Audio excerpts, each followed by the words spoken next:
Hello everyone. देखिए, आज से हम लोग स्टार्ट करने वाले हैं analytical chemistry. Analytical chemistry jam के पॉइंट ऑफ व्यू से भी उसमें क्वेश्चन आते हैं। रिसेंट 2022 वाले पेपर में भी क्वेश्चन आया था और एमएससी एंट्रेंस में भी क्वेश्चन आता है। और खासकर के लिए बीएचयू के लिए तो ये मोस्ट इम्पॉर्टेंट है। एनालिटिकल केमिस्ट्री बहुत सारे क्वेश्चन आते हैं इसमें बीएचयू एंट्रेंस में। तो बीएचयू एंट्रेंस के सिलेबस के अकॉर्डिंग इसमें इसको हम लोगों ने 7 चैप्टर्स में डिवाइड किया हुआ है। फर्स्ट है statistical evolution, next precipitation, analytical reagents, solvent extraction, chromatography, spectrophotometry, radio analytical methods. आज हम लोग स्टार्ट करेंगे ये जो सबसे पहला चैप्टर है स्टैटिस्टिकल इवैल्यूएशन। इसमें हम लोग क्या यूज करते हैं, कुछ स्टैटिस्टिक्स कुछ हम लोग इसमें यूज करते हैं, कुछ मैथमेटिकल कैलकुलेशंस यूज करते हैं एनालिटिकल केमिस्ट्री को समझने के लिए। एनालिटिकल केमिस्ट्री स्टार्ट करने टाइम दो बहुत ही कंफ्यूजिंग टर्म्स आते हैं। एक क्या है उसमें केमिकल एनालिसिस और दूसरा है एनालिटिकल केमिस्ट्री। देख रहे हैं बहुत सिमिलर से टर्म्स हैं। एनालिटिकल केमिस्ट्री क्या है, ये ब्रांच ऑफ केमिस्ट्री है, ठीक है, जिसमें हम लोग स्टडी करते हैं, ये साइंस है। लेकिन केमिकल एनालिसिस क्या है, ये प्रोसेस है। मतलब कि सपोज हम लोग को एक एनालिसिस करना है किसी चीज को, तो वो जो प्रोसेस होगा उसको हम लोग बोलेंगे केमिकल एनालिसिस।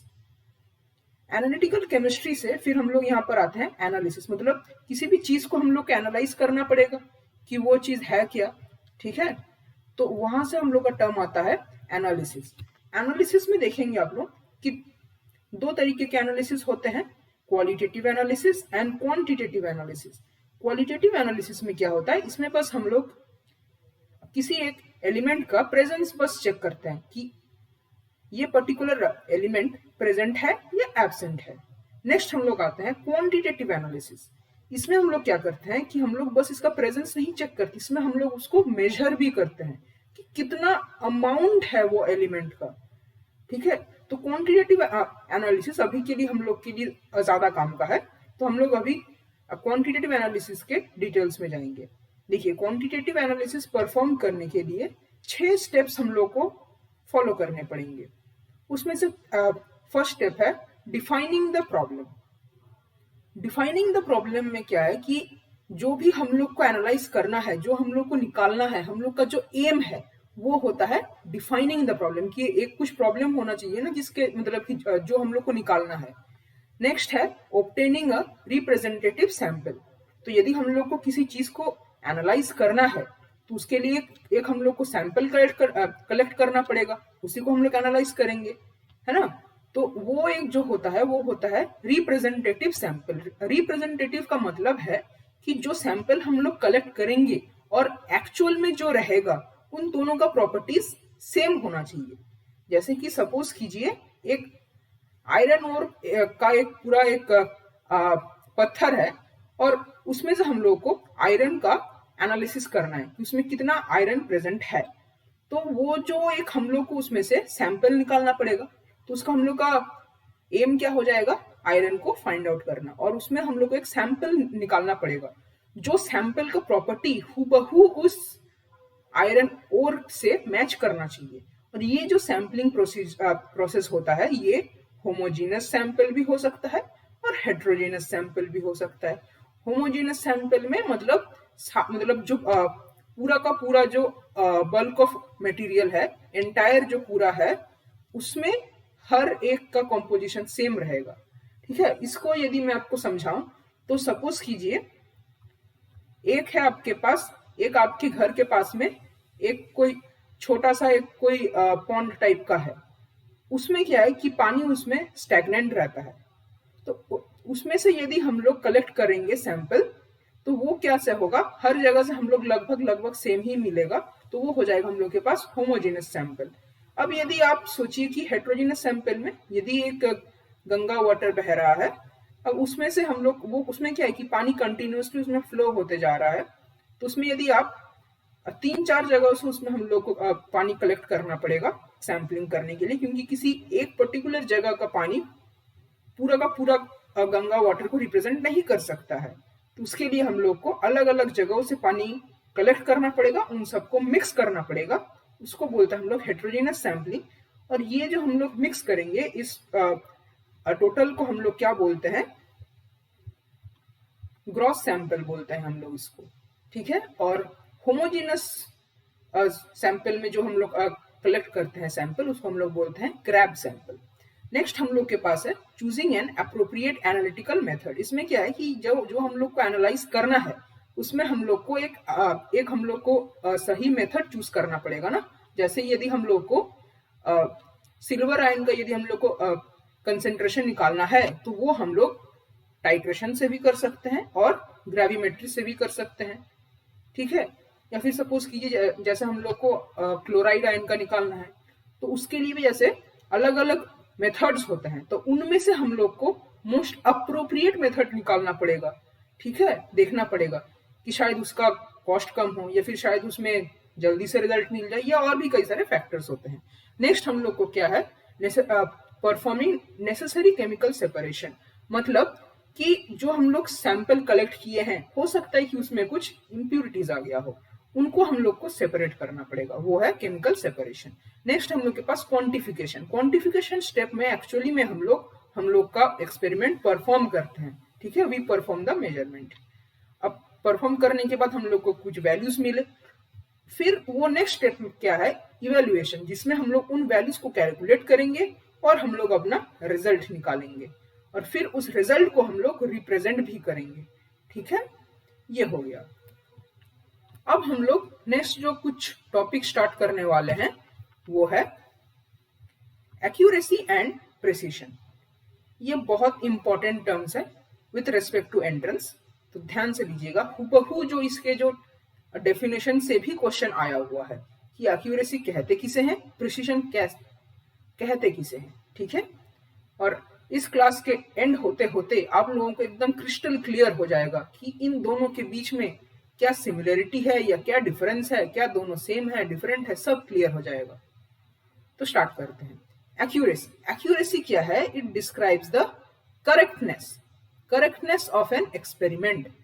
सपोज कीजिए कि आपका एक्सपेरिमेंट में आपका आंसर आना चाहिए 10.4 और 1% का आंसर आता है 10.1 और किसी एक बंदे का आंसर आता है 10.3, तो 10.4 से कौन ज्यादा पास है, 10.3 ज्यादा पास है, तो वो ज्यादा एक्यूरेट हो सकता है। तो ऐसे हम लोग बोल सकते हैं। इसमें क्या है, क्लोजनेस, ठीक है, वर्ड पर गौर कीजिएगा, closeness of measurement to the true or accepted value, ठीक है। ट्रू वैल्यू क्या होता है, सपोज कीजिए कि हम लोग कोई एक मेजरमेंट कर रहे हैं तो एकदम आइडियल सिचुएशन में कोई एरर नहीं होगा, ऐसा सिचुएशन में जो उसका वैल्यू आएगा वो होगा ट्रू वैल्यू। लेकिन ये हम लोग सभी को पता है कि एकदम आइडियल सिचुएशन तो कभी हो नहीं सकता, क्योंकि इंस्ट्रूमेंट का भी कुछ प्रॉब्लम हो सकता है। तो इसीलिए हम लोग इसे बोलते हैं एक्सेप्टेड वैल्यू, मतलब जो मोस्ट क्लोजेस्ट होगा, ठीक है, मतलब जो एकदम क्लोजेस्ट होगा ट्रू वैल्यू से, उसे हम लोग बोलेंगे एक्सेप्टेड वैल्यू। तो आमतौर पर हम लोग इसको और करके भी मतलब सिनोनिम के तौर पर भी यूज करते हैं, लेकिन थोड़ा सा इनमें फर्क है, ठीक है। तो एक्सेप्टेड वैल्यू बोलना ज्यादा सही रहता है रादर देन ट्रू वैल्यू। और सपोज कीजिए कि ट्रू वैल्यू एक कुछ है और हम लोगों ने एक एक्सपेरिमेंट किया, अब उसमें हम लोग को क्या मिला, एक मेजर्ड वैल्यू या एक्सपेरिमेंटल वैल्यू बोल सकते हैं। तो वो जो हम लोग को मेजर्ड वैल्यू मिला वो इस ट्रू वैल्यू से कितना क्लोज है, वही क्या कहलाता है, एक्यूरेसी, ठीक है। ये सिंपल सा डेफिनेशन हुआ, इसको गौर कीजिएगा, correctness of an experimental result with true value. Next हम लोग आते हैं प्रिसीशन। प्रिसीशन क्या डिस्क्राइब करता है, it describes the reproducibility of the result. इसी स्टेटमेंट पर क्वेश्चन आया हुआ है और ये करेक्टनेस वाले, ये क्लोजनेस वाले स्टेटमेंट पर भी क्वेश्चन आया हुआ है, ठीक है। रिप्रोड्यूसिबिलिटी ऑफ द रिजल्ट मतलब जो हम लोग रिजल्ट निकालेंगे वो जो वैल्यूज होंगे वो कितने क्लोज हैं, that is agreement between numerical values for two or more replicate measurements or measurements that have been made in exactly the same way. ठीक है, सपोज कीजिए कि हम लोग को कोई दिया है वैल्यू 4.1, 4.2, 4.1, 4.2 ऐसे, और एक कोई सेट है 4.1, 5.3, 3.2, 6.8। तो ये देख रहे हैं कि इनमें हर वैल्यू के बीच में बहुत बहुत डिफरेंस है। तो ये वाला प्रिसाइज नहीं है, लेकिन इनमें देखिए 4.1, 4.2, फिर 4.1, 4 मतलब एकदम करीब करीब है। सपोज कीजिए 4.3 है, तो ये सारे वैल्यूज बहुत ही क्लोज है, तो इसलिए हम लोग इसको बोल सकते हैं प्रिसिशन। ये क्या करता है, जो वैल्यूज है वो आपस में कितना मतलब उनके बीच में कितना एग्रीमेंट है, वो कितने ज्यादा करीब हैं, वो कहलाता है प्रिसिशन। अब एक स्टेटमेंट है, हो सकता है कि इस स्टेटमेंट पर भी कोई क्वेश्चन आ जाए बीएचयू में। वो क्या है, we may be precise but not accurate. इसके बारे में भी मैं आपको आगे बताने वाला हूं। एक अच्छा सा एक डायग्राम है, उसके जरिए मैं बताने वाला हूं। नेक्स्ट है, the precision of an analytical method is readily obtained by simply repeating the measurement. Suppose कीजिए कि आपने एक मेजरमेंट को बस 2 बार रिपीट किया या 3 बार रिपीट किया। ठीक है, सपोज कीजिए आपने उसको 3 बार रिपीट किया, तो आपका एक वैल्यू आया 4.1, एक वैल्यू आपका आया 4.5, एक वैल्यू आपका आया 4.9। तो ये दोनों में मतलब कि डिफरेंस काफी ज्यादा हो रहा है। अब सपोज कीजिए आपने इसमें नंबर ऑफ एक्सपेरिमेंट्स बढ़ा दिए, मतलब बहुत सारे रीडिंग्स ले लिए, तो फिर कुछ आपके रीडिंग्स आएंगे सपोज 4.2, 4.7, 4.3, 4.4। तो अब देख रहे हैं कि इनके बीच में क्या हो रहा है, ये जो मतलब कि जो डिफरेंस है बहुत कम है। सपोज कीजिए कई बार आपको 4.1 मिल गया, कई बार 4.2 मिल गया, ऐसे कर करके क्या हो रहा है, इनके बीच में जो डिफरेंस है वो डिक्रीज हो रहा है, तो ये ज्यादा प्रिसाइज बनते जा रहे हैं। तो इसीलिए हम लोग कहते हैं कि precision of an analytical method is readily obtained by simply repeating the measurement. मतलब नंबर ऑफ एक्सपेरिमेंट्स बढ़ाते जा रहे हैं, नंबर ऑफ रीडिंग्स ज्यादा कर रहे हैं। स्टैंडर्ड डेविएशन के साथ हम लोग 3 टर्म्स यूजुअली उसके साथ हम लोग लेते हैं। पहला क्या है, स्टैंडर्ड डेविएशन, प्रिसिशन के साथ हम लोग 3 टर्म्स यूजुअली लेते हैं। पहला है स्टैंडर्ड डेविएशन, नेक्स्ट है वेरिएंस, नेक्स्ट है कोएफिशिएंट ऑफ वेरिएशन। आगे बात करेंगे इसके बारे में। नेक्स्ट हम लोग आते हैं एरर। एरर समझ के आप लोग, एरर नाम सुन के आपके दिमाग में क्या आ रहा है कि ये बस एक मतलब कि डिफरेंस होता है ना, कि सपोज एक ट्रू वैल्यू है और एक मेजर्ड वैल्यू है, दोनों तो मैच नहीं कर रहे हैं ना, तो उनके बीच का जो डिफरेंस होता है वो एरर है। एरर मतलब हम लोगों ने कुछ गलती किया है, इसीलिए हम लोग का वो वैल्यू ट्रू वैल्यू के पास नहीं जा रहा है। तो वो जो गलती है उसको हम लोग कैसे मेजर करते हैं, एरर के फॉर्म में। ये क्या है, numerical difference between a measured value and true value, दोनों के बीच का डिफरेंस है। True value indicates the value in which uncertainty in the value is minimum. मतलब ट्रू वैल्यू वो वैल्यू है जिसमें एरर या जिसमें मतलब जो मोस्ट एक्यूरेट है या मोस्ट पॉसिबल वैल्यू है उसमें एरर बहुत ही मिनिमम होता है। अब एरर हम लोग के पास 2 टाइप के होते हैं। एक होते हैं डिटर्मिनेट एरर, जिसको हम लोग सिस्टमैटिक एरर भी बोल सकते हैं, और सेकंड है हम लोग के पास इनडिटर्मिनेट एरर, जिसको हम लोग रैंडम एरर भी बोलते हैं। अब error in the mean of a set of replicate measurements is then the sum of these 2 types of errors. जैसे एरर 2 टाइप के होते हैं, तो यदि हम लोग कोई एक एक्सपेरिमेंट परफॉर्म कर रहे हैं तो उसमें जो टोटल जो एरर होगा वो क्या होगा, वो determinate error plus indeterminate error मिलके टोटल एरर होगा। अब नेक्स्ट ये वाला एक बहुत ही इंपॉर्टेंट लाइन है, इससे भी क्वेश्चन आ सकता है, इसको भी देख लीजिएगा, इसके बारे में भी हम लोग आगे डिस्कस करेंगे। All precise measurements may not lead to accurate values but all accurate values are obtained from precise measurements. Okay, so first type of error हम लोग पढ़ने जा रहे हैं, डिटर्मिनेट और सिस्टमैटिक एरर।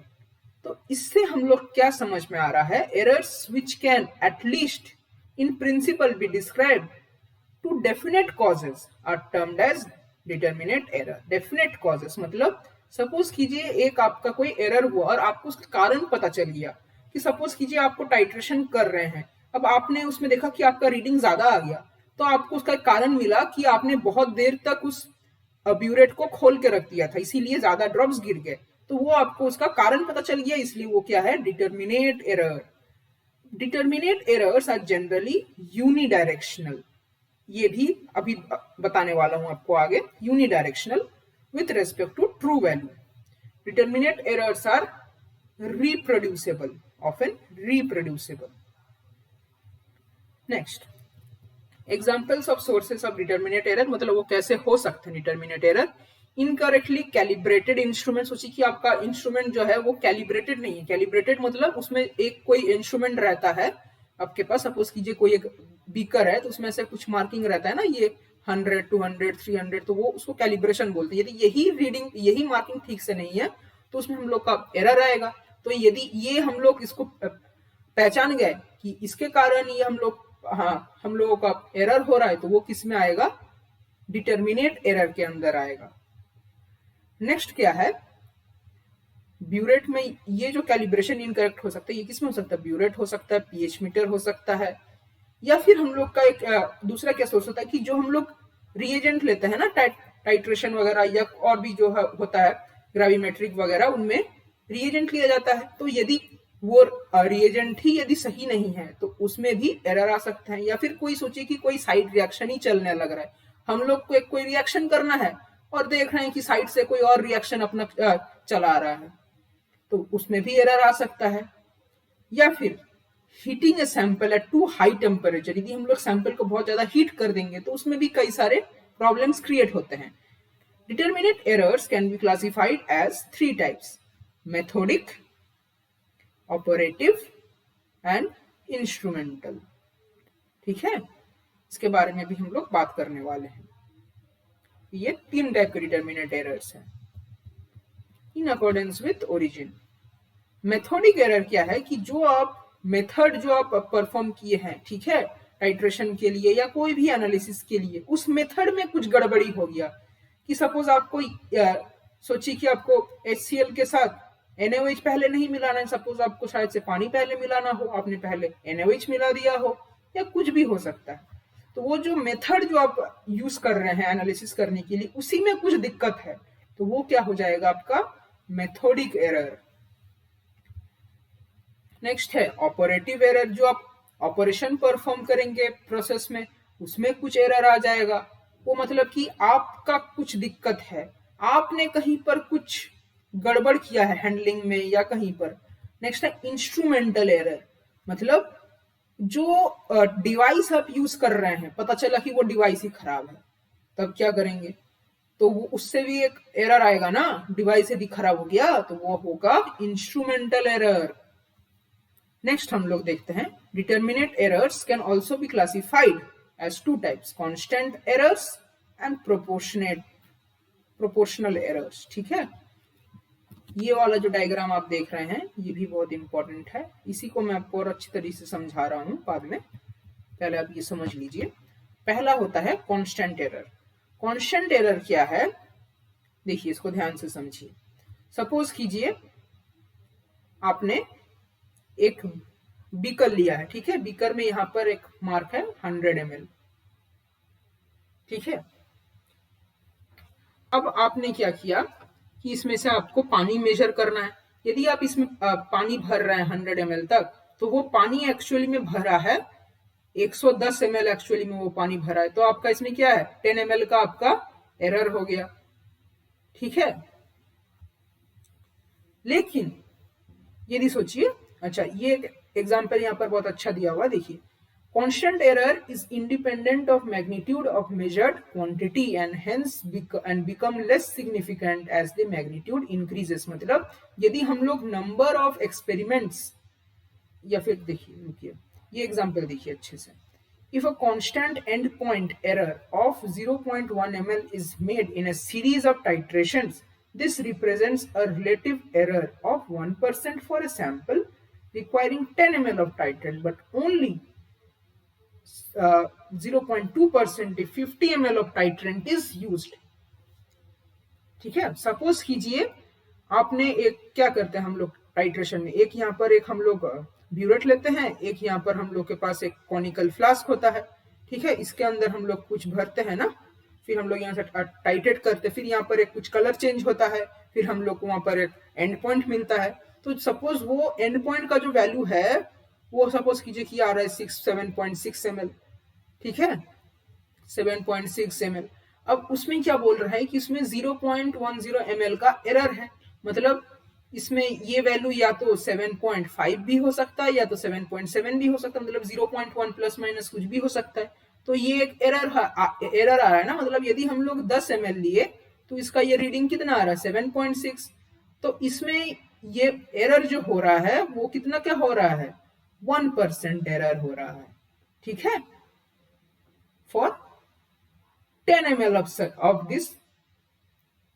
ये जो कॉनिकल फ्लास्क में जो हम लोग ले रहे हैं उसका वो यदि हम लोग 10 ml लेते हैं जिसको हम लोग बोलते हैं टाइट्रेंट, तब हम लोग का एरर कितना आएगा 1%। लेकिन यदि जो ये 10 ml है इसी को यदि हम लोग 50 ml कर देते हैं तब ये क्या होगा, तब ये रीडिंग आपका कितना आ जाएगा, सपोज कीजिए इसको आप 5 गुना से मल्टीप्लाई कर दीजिए, ठीक है, उसको आप 5 गुना कर दीजिए तो ये आपका कितना आ जाएगा, सपोज कीजिए ये आपका आ रहा है 35.6 रीडिंग आया। तो इसमें यदि आप प्लस माइनस 0.1 करेंगे तो ये कितना आएगा 35.5, 35.7, ठीक है। अब आप देखिए ये रेशियो कि 0.1, ठीक है, आप देखिए मतलब ये जो 7.6 7.5 चेंज हो रहा है ये बहुत ज्यादा चेंज है ना 35.6 और 35.5 के रेस्पेक्ट में, इसमें बस थोड़ा सा चेंज हो रहा है ना, ठीक है। इसमें देखिए कि जैसे कि 0.1 आउट ऑफ 35.6 करेंगे तो इसका वैल्यू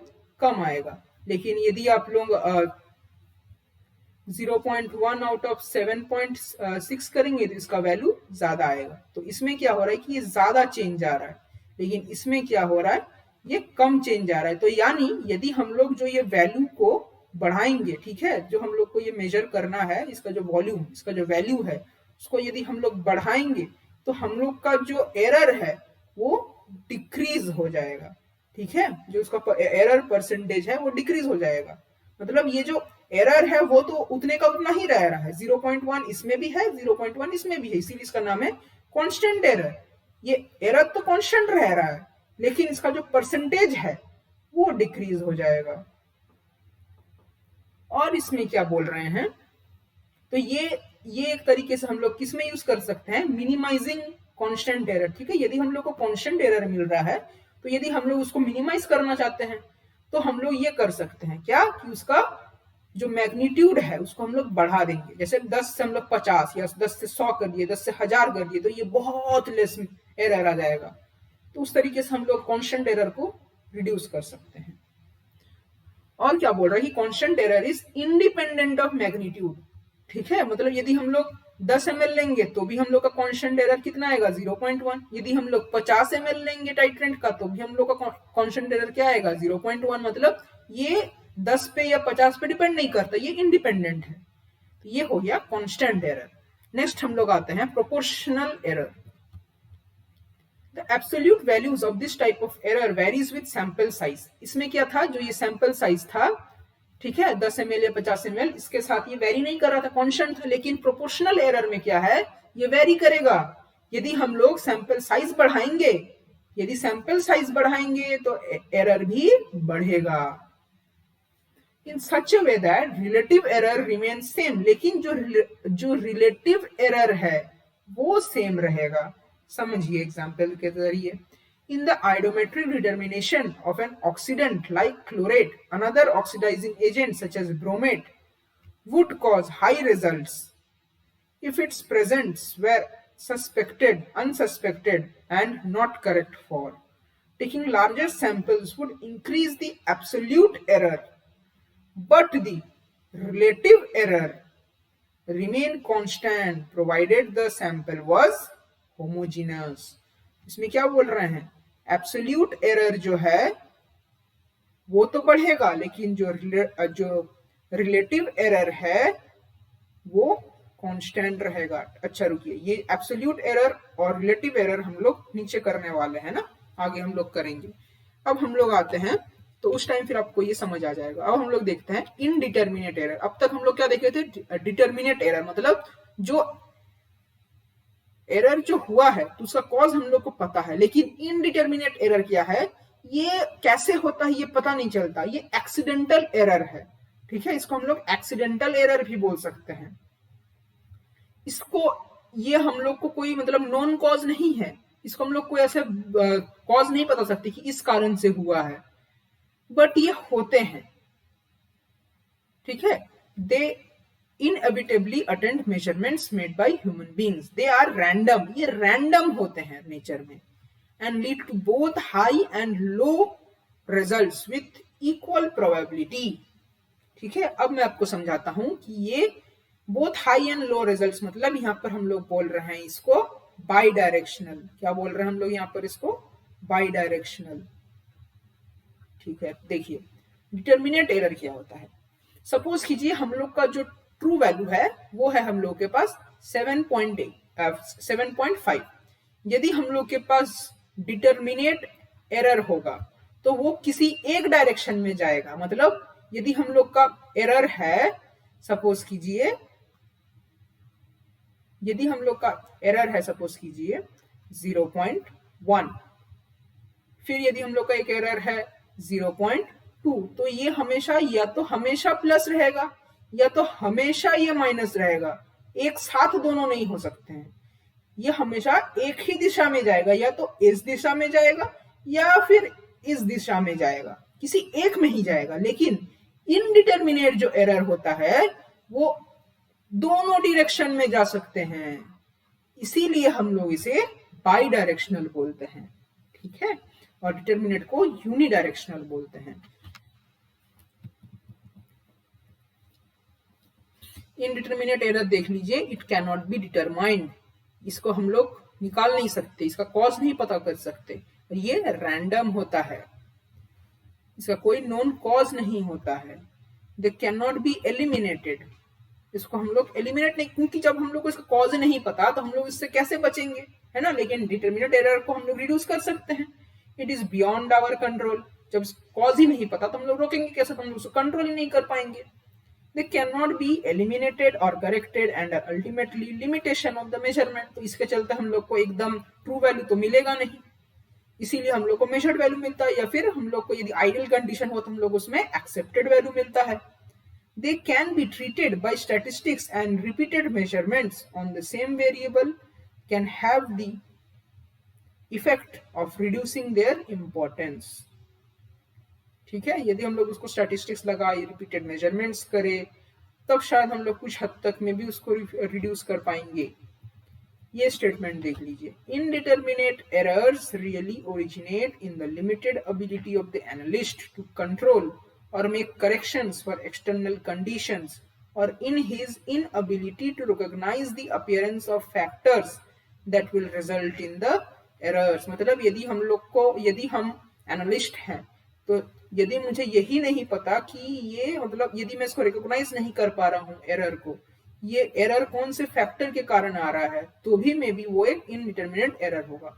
जो ये इनडिटर्मिनेट एरर होता है ना, इसको हम लोग किससे पढ़ते हैं, नॉर्मल एरर कर्व या गॉसियन एरर कर्व। देखिए ध्यान से देखिए, ये जो होता है ये आपका होता है ट्रू वैल्यू, तो इससे इधर भी एरर हो रहे हैं, इससे इधर भी एरर हो रहे हैं, तो ये पूरा एक ऐसे ग्राफ बनेगा। ठीक है, इसको हम लोग बोलते हैं गॉसियन एरर कर्व, और इसका जो शेप होता है वो होता है बेल शेप। ठीक है, इसका शेप याद रखिएगा, bell shape.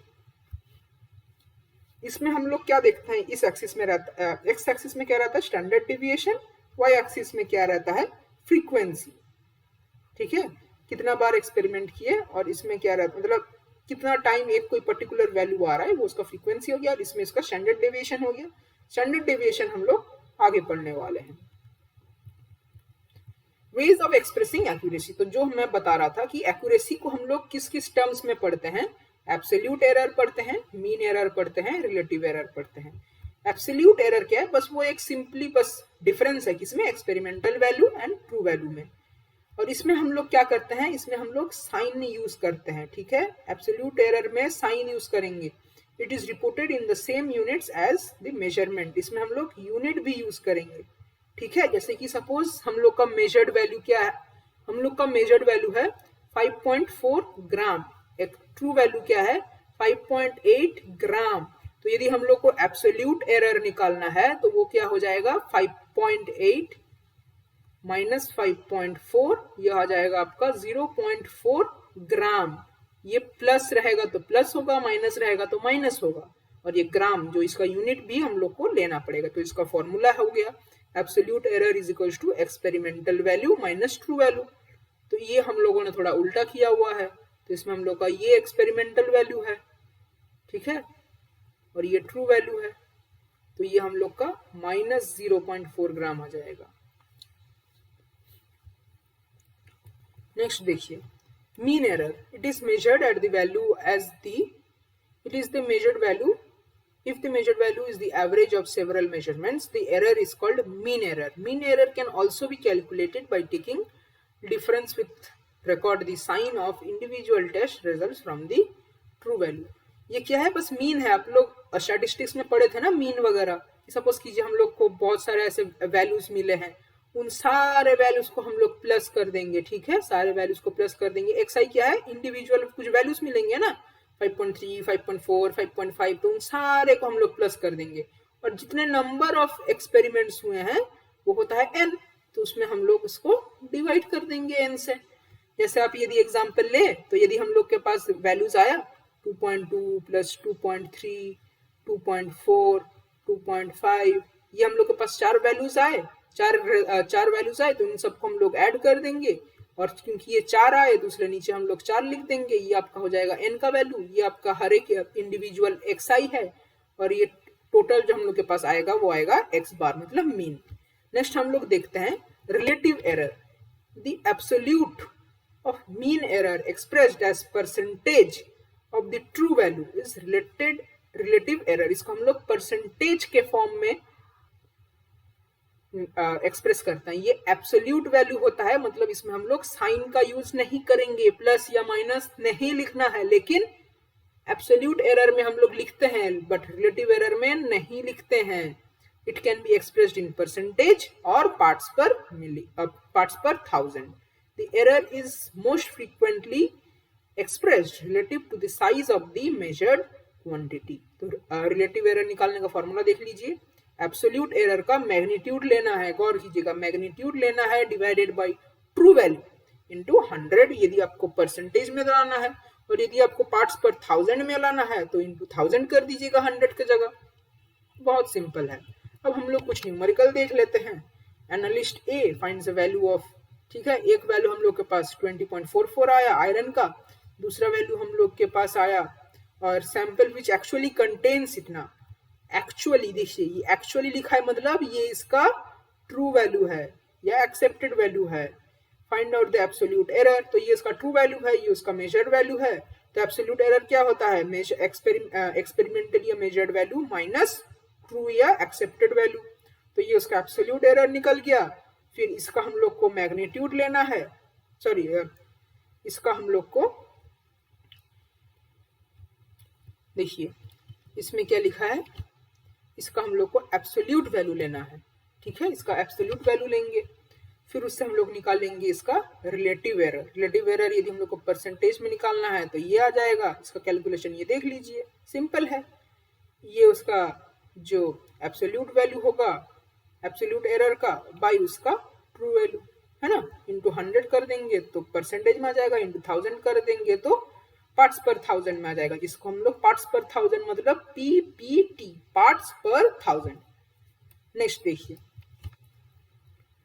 2.62 gram of sample is analysed to be 2.52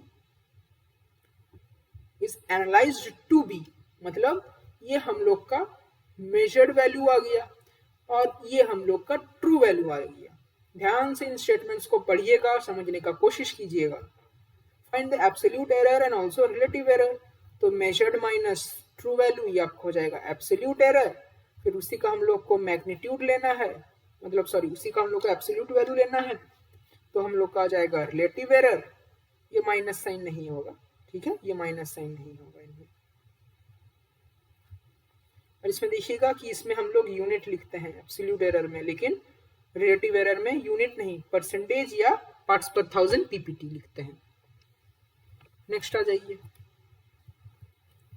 ways of expressing precision. ठीक है, जो हम लोग उसमें देखे थे गॉसियन एरर कर्व में क्या, स्टैंडर्ड डेविएशन, लेकिन स्टैंडर्ड डेविएशन पढ़ने से पहले हम लोग को पढ़ना पड़ेगा एवरेज डेविएशन, और एक है हम लोग के पास रिलेटिव स्टैंडर्ड डेविएशन, और एक है हम लोग के पास रेंज। इन सब हम लोग को पढ़ना पड़ेगा। एक बात मैं बोल देता हूँ, ये जो भी सब हम लोग ये पढ़ रहे हैं ना फॉर्मूला वगैरह, एवरेज डेविएशन, स्टैंडर्ड डेविएशन, इनमें से देखिए कि स्टैंडर्ड डेविएशन बहुत इंपॉर्टेंट है। ठीक है, ये मोस्ट इंपॉर्टेंट है प्रिसिशन में, और जो एक्यूरेसी में उसमें absolute error and relative error बहुत इंपॉर्टेंट है। तो इन सब का फॉर्मूला आपको एकदम अच्छे से याद होना चाहिए। ठीक है, पता होना चाहिए। एवरेज डेविएशन, एवरेज डेविएशन कुछ नहीं है, बस ये average of the differences between individual results and the mean. मतलब सोचिए कि एक हम लोग को हर एक इंडिविजुअल एक वैल्यू मिला है ना, और एक हम लोग को मीन मिला है। ठीक है, सपोज कीजिए हम लोग के पास क्या है 4.1, 4.3, 4.5, ऐसे करके हम लोग को 3 वैल्यू मिला है, और इन सब का मीन क्या है, इन सब का मीन सपोज कीजिए 4.3 है। तो इसमें हम लोग क्या करना है, एक बार हम लोग 4.1 माइनस 4.3 लिखेंगे, उसका मॉड्यूलस लेंगे, फिर प्लस करेंगे 4.3 माइनस 4.3, उसका मॉड्यूलस लेंगे। तो 4.1 माइनस 4.3 क्या हो जाएगा, माइनस 0.2, लेकिन हम लोग को 0.2 लेना है क्योंकि इसका मॉड है। फिर 4.3 माइनस 4.3 ये आ जाएगा आपका 0, फिर 4.5 माइनस 4.3 आपका जाएगा 0.2। ऐसे करना है बाई तीन वैल्यूज है, इसीलिए हम लोग 3 लिख देंगे। नेक्स्ट है standard deviation. Standard deviation, it is the distance from the mean to the inflection point of the normal distribution curve. Definition पे थोड़ा गौर कर लीजिएगा, थोड़ा देख लीजिएगा डेफिनेशन में भी इसका स्टेटमेंट भी पूछ सकते हैं ना। तो ये एक डेविएशन को दिखाता है। इसमें क्या करना है, ये आपने वैल्यू लिया था, इसी को बस स्क्वायर कर देना है। ये जैसे 0.2 आया था, 0.2 का स्क्वायर कर देंगे, फिर 0 का स्क्वायर कर देंगे, फिर 0.2 का स्क्वायर कर देंगे, और क्योंकि हम लोग स्क्वायर किए हैं तो उसका फिर स्क्वायर रूट भी करना पड़ेगा ना। और ये नीचे हम लोग n के जगह पर क्या लेते हैं, n-1। क्यों n-1 ले रहे हैं, ये देखिए, ये कई बच्चों को MSc तक भी पता नहीं रहता है, तो इसलिए इसको ध्यान से देखिएगा। ये जो 1 है, ये 1 क्या किस लिए दर्शाता है, ये दर्शाता है कि सपोज हम लोग के पास n नंबर ऑफ वैल्यूज हैं, उसमें से कोई एक एटलीस्ट ट्रू वैल्यू होगा। ठीक है, मतलब कोई एक वैल्यू हम लोग को ऐसा मिला होगा जो मोस्ट एक्यूरेट होगा, इसीलिए हम लोग इसमें से माइनस कर देते हैं 1 को। ये हम लोग अज्यूम करते हैं कि कोई एक हम लोग को ट्रू वैल्यू मिला होगा। Standard deviation is much more meaningful statistically than average deviation. जो मैं बोला कि स्टैंडर्ड डेविएशन ज्यादा इंपॉर्टेंट है। रिलेटिव स्टैंडर्ड डेविएशन, इसमें भी देख लीजिए, इसका फॉर्मूला देख लीजिए। रिलेटिव एवरेज डेविएशन, उसमें जो एवरेज डेविएशन है उसको हम लोग क्या करते हैं, देखिए इसमें जो एवरेज डेविएशन है उसको हम लोग x से डिवाइड कर देते हैं, इंटू 100 कर देंगे, सॉरी उसको x बार से डिवाइड कर देते हैं, ये x बार होगा, इंटू 100 कर देंगे, ये आपका रिलेटिव एवरेज डेविएशन हो जाएगा। फिर इसी को हम लोग यदि पार्ट्स पर 1000 में कर देंगे तो उसको 1000 से मल्टीप्लाई कर देते हैं। ये तो आपको अभी तक पता चल गया होगा, ठीक है ना। और रिलेटिव स्टैंडर्ड डेविएशन का यदि आपको फॉर्मूला जानना है तो वो भी मैं आपको बता देता हूँ। रिलेटिव स्टैंडर्ड डेविएशन, तब तक आप देखिए रेंज। रेंज में क्या होता है, it is the difference between largest and smallest values in the set of measurement. Range भी एकदम सिंपल है, कुछ नहीं है रेंज में। सपोज कीजिए आपको कई सारे वैल्यूज मिले, ठीक है, 4.1, 4.3, 4.5, 5.8, फिर 4.2। तो इसमें तो आपको देखना है स्मॉलेस्ट, आपको देखना है लार्जेस्ट। तो आपका रेंज क्या हो जाएगा, 5.8 माइनस 4.1, वो आपका हो जाएगा रेंज। अच्छा, अब जो रिलेटिव स्टैंडर्ड डेविएशन है ना, रिलेटिव स्टैंडर्ड डेविएशन का मैं आपको फॉर्मूला बता देता हूं। उसी को हम लोग कोएफिशिएंट ऑफ वेरिएशन भी बोलते हैं। रिलेटिव स्टैंडर्ड डेविएशन RSD, या फिर हम लोग उसको बोलते हैं कोएफिशिएंट ऑफ वेरिएशन CV। वो क्या होता है, इसको हम लोग देखिए, ये जो स्टैंडर्ड डेविएशन होता है इसको यदि हम लोग S मानेंगे तो S बाई मीन इंटू 100। यदि हम लोग इसको परसेंटेज में निकालना है, और यदि हम लोग को इसको पार्ट्स पर 1000 में निकालना है तो इसमें इंटू 1000 कर देंगे, है ना। ये सिमिलर ही है, relative average deviation, relative standard deviation एकदम सिमिलर है, कोई डिफरेंस नहीं है। नेक्स्ट, वेरिएंस, वेरिएंस कुछ नहीं है, बस ये स्टैंडर्ड डिविएशन का स्क्वायर है, कुछ नहीं है एकदम। Standard deviation for infinite measurements, ये हमने क्या देखा था, standard deviation for finite measurements, ठीक है। इसमें देखिए हम लोग एक्स बार यूज करते हैं और इसमें n-1 है, लेकिन यदि आप इनफिनाइट डेविएशन में देखेंगे, इनफिनाइट मेजरमेंट्स का देखेंगे तो उसमें ये म्यू है और n है, n-1 नहीं है। म्यू क्या होता है, इसमें mean of infinite number of measurements, और उसमें एक्स बार क्या था, mean of finite number of measurements, ठीक है। Next standard deviation for finite measurements, ये आपका स्टैंडर्ड डेविएशन आ गया, ये मीन होता है, इसका ये फॉर्मूला पता ही होगा आपको। और स्टैंडर्ड डेविएशन को फिर हम लोग इस तरीके से भी लिख सकते हैं, रिलेटिव स्टैंडर्ड डेविएशन, जिसका मैंने आपको अभी आपको इसका फॉर्मूला बताया है, इसको हम लोग कोएफिशिएंट ऑफ वेरिएशन से भी, सीवी से भी रिप्रेजेंट करते हैं। स्टैंडर्ड एरर और standard deviation of the mean, देखिए इसका भी फॉर्मूला है, द प्रिसिशन, इसका फॉर्मूला देख लीजिए, स्टैंडर्ड एरर और standard deviation of the mean क्या है, बस ये स्टैंडर्ड डेविएशन है, उसी से हम लोग डिवाइड कर देते हैं n, n मतलब जो नंबर ऑफ जो मेजरमेंट्स है। और relative standard deviation of the mean क्या है, एस मीन है, इसको क्या करते हैं, जो रिलेटिव एस मीन है मतलब S mean divided by X bar. देखिए जब भी ये रिलेटिव वर्ड आ रहा है ना, आपको डिवाइड बाई एक्स बार करना है, और परसेंटेज में निकालना है तो इंटू 100 कर दीजिएगा, पीपीटी में निकालना है तो इंटू 1000 कर दीजिएगा, कुछ नहीं है, एकदम सिंपल है। इसमें क्या बोल रहा है, the precision of the mean of a series of n measurements is proportional to square root of n of standard deviation, proportional to square root of n of deviation of individual values, and this is denoted by standard deviation of mean and is known as standard error। इतना definition का भी जरूरत नहीं होगा शायद आपको, आप इन्हीं फॉर्मूलाज पर फोकस कर दीजिएगा, ठीक है, ज्यादा कोई दिक्कत नहीं है।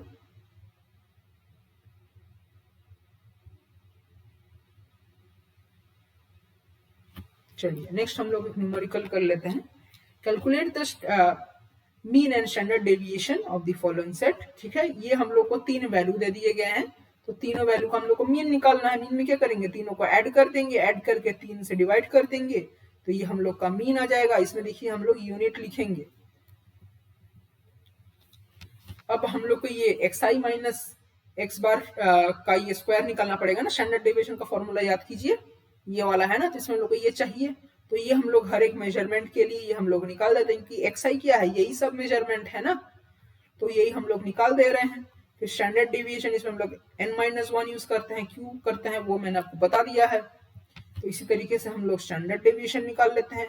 फिर ये रिलेटिव स्टैंडर्ड डेविएशन का फॉर्मूला आप ये कैलकुलेट कर सकते हैं खुद से, एस मीन का है, रिलेटिव एस मीन का है, ये आप लोग कैलकुलेट कर लीजिएगा खुद से। नेक्स्ट तो लेकिन कर लीजिएगा, आंसर मैच कर लीजिएगा, ये दिक्कत होता है कई बार आंसर मैच नहीं करता है।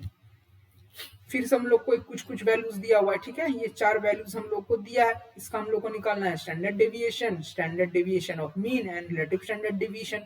तो सबसे पहले तो हम लोग को मीन निकालना पड़ेगा, क्या इन चारों को ऐड करके 4 से डिवाइड कर देंगे, इनका मीन निकल जाएगा। फिर हर एक का हम लोग xi माइनस एक्स बार का होल स्क्वायर कर देंगे, फिर हम लोग वहां से स्टैंडर्ड डेविएशन निकाल लेंगे। देख लीजिएगा अच्छे से, नोट्स आपको प्रोवाइड किया कर दिया जाएगा। रिलेटिव स्टैंडर्ड डेविएशन निकाल देंगे, फिर एस मीन भी निकाल देंगे, ऐसे ही करके, ठीक है। अब देखिए, यदि आपको कोई बोलता है कि ऐसे 4-5 आपको वैल्यू दे दिया, बोल रहा है कि इसका एक्यूरेसी निकालिए, तो आप वहां पर कौन सा फॉर्मूला यूज करेंगे, रिलेटिव एरर। और यदि कोई बोलता है कि आप उसका प्रिसिशन निकालिए, तो आप उसमें कौन सा फॉर्मूला यूज करेंगे, स्टैंडर्ड डेविएशन, ठीक है। यदि कोई आपको बोलता है कि सपोज कीजिए कि एक कोई है, एक मतलब 4-5 वैल्यू दे दिया है और आपको बोल रहा है निकालने के लिए, ठीक है। यदि सपोज कीजिए लो स्टैंडर्ड डेविएशन होता है, लो स्टैंडर्ड डेविएशन मतलब मोर प्रिसाइज, ठीक है ना। स्टैंडर्ड डेविएशन का मतलब उसका जो मतलब कि जो वैल्यूज है वो बहुत पास है, इसलिए वो मोर प्रिसाइज है, मतलब ज्यादा डेविएशन नहीं हो रहा है ना। और लो रिलेटिव एरर, रिलेटिव एरर कम मतलब जो वैल्यूज है वो ज्यादा क्लोज है ट्रू वैल्यू के, इसलिए वो मोर एक्यूरेट। अब मैं आपको बता देता हूं कि ये एक्यूरेसी और प्रिसिशन को आप एकदम सिंपल एग्जांपल में आप समझ लीजिएगा। देखिए ये कुछ मैंने प्रीवियस ईयर क्वेश्चंस भी लाए हैं, तो ये भी आपको हाथों हाथ सॉल्व करवा दिया जाएगा, ठीक है। अभी करवा दूंगा कुछ। देखिए ये 4 आपके पास डायग्राम है। तो सबसे पहला डायग्राम है इसमें देखिए क्या है कि ये सारे वैल्यूज क्या है, बहुत दूर दूर दूर दूर है ना, और आपका जो एम है वो कहाँ है, एकदम सेंटर में आपको मारना है ना, ये आपका ट्रू वैल्यू हो गया। और ये सब क्या है, आपके मेजर्ड वैल्यूज हैं। तो ये देखिए सब बहुत दूर दूर है ट्रू वैल्यू से, और ये बहुत आस पास भी नहीं है ना, बहुत एकदम बिखरे पड़े हैं। तो ये एक्यूरेट भी नहीं है, प्रिसाइज भी नहीं है। एक्यूरेट क्यों नहीं, क्योंकि ये ट्रू वैल्यू के पास नहीं है। प्रिसाइज क्यों नहीं है, क्योंकि ये बहुत फैले फैले हैं। इसमें देखिए ये क्या है, मॉडरेट एक्यूरेट, मतलब थोड़ा बहुत इससे तो क्लोज है, ठीक है, इससे तो थोड़ा बहुत ये क्लोज है ट्रू वैल्यू के, लेकिन ये प्रिसाइज नहीं है, बहुत बिखरे पड़े हैं ना, तो ये प्रिसाइज नहीं है। अब देखिए इसमें क्या है, ये जो ट्रू वैल्यू से तो ये बहुत दूर है, लेकिन ये आपस में देखिए क्लोज है, इसीलिए हम लोग इसको बोलेंगे प्रिसाइज है, बट एक्यूरेट नहीं है, लेकिन प्रिसाइज है। अब ये देखिए ये क्या है, एक्यूरेट भी है, प्रिसाइज भी है, मतलब बहुत पास पास है। देखिए डिफरेंस देखिए बहुत क्लोज है, और ट्रू वैल्यू के भी बहुत करीब है। तो ये एक्यूरेट भी हो गया, ये प्रिसाइज भी हो गया। तो यही आपका जो डेफिनेशन होता है एक्यूरेसी एंड प्रिसीजन का होता है, ठीक है। ये क्या है, नीदर एक्यूरेट नॉट प्रिसाइज। ये क्या है, moderate accurate but not precise. फिर ये आपका है प्रिसाइज बट नॉट एक्यूरेट, ये है आपका एक्यूरेट एंड प्रिसाइज दोनों है, ठीक है। तो इस पर ध्यान दीजिएगा। अब जो वो डेफिनेशन था कि all precise measurements may not lead to accurate results, ये प्रिसाइज है लेकिन ये एक्यूरेट है क्या, नहीं। However, all accurate results require precise measurement. इसमें क्या है, ये एक्यूरेट है, ठीक है, और ये प्रिसाइज भी है। देखिए इसको और एक एग्जांपल से आपको मैं समझाता हूं। देख लीजिए, सपोज कीजिए आपका ट्रू वैल्यू है 5.8। अब आपने मेजर किया, आपने क्या मेजर किया, 4.4, 4.5, फिर आपने 4.4, 4.3, 4.3, 4.5। तो ये वैल्यूज क्या है, बहुत क्लोज है, ठीक है, ये आपस में बहुत क्लोज है। तो ये प्रिसाइज तो है, ठीक है, ये क्या है, प्रिसाइज तो है, पर एक्यूरेट तो नहीं हुए ना, ये एक्यूरेट नहीं है क्योंकि ये बहुत दूर है 5.8 से। लेकिन यदि आपको सोचिए एक्यूरेट रिजल्ट्स निकालने हैं ना, मतलब यदि आपको 5.8 के आसपास के रिजल्ट्स निकालने हैं, तो आपको क्या रिजल्ट्स निकलेंगे, 5.7, 5.8, 5.9, 5.6, 5.7, ऐसे ही वैल्यूज निकलेंगे, ताकि ये ज्यादा मतलब क्लोज हो, है ना, एक्यूरेट ज्यादा हो। तो जब ये एक्यूरेट हो रहा है तो उसको प्रिसाइज भी होना पड़ रहा है, ठीक है, ये वैल्यूज भी बहुत क्लोज हैं तो इसको प्रिसाइज भी होना पड़ रहा है। इसीलिए ये डेफिनेशन आता है, all precise measurements may not lead to accurate value. Precise होगा तो एक्यूरेट नहीं भी हो सकता है, लेकिन यदि वो एक्यूरेट हुआ तो उसको प्रिसाइज भी होना पड़ेगा। चलिए आगे बात करते हैं। नेक्स्ट हम लोग आते हैं नॉर्मल एरर कर्व और गॉसियन एरर कर्व। वो याद है ना जो हम लोग देखे थे ऐसे बेल शेप वाला, वही है। अब इसको हम लोग सिंपल एग्जांपल से समझते हैं। सपोज हम लोग जो मेजर कर रहे हैं, हम लोग जो मेजरमेंट्स कर रहे हैं उसमें क्या है, 4 स्मॉल रैंडम एरर्स, ठीक है। सपोज कीजिए हम लोग उसमें कुछ एरर्स एज्यूम कर लेते हैं, ठीक है।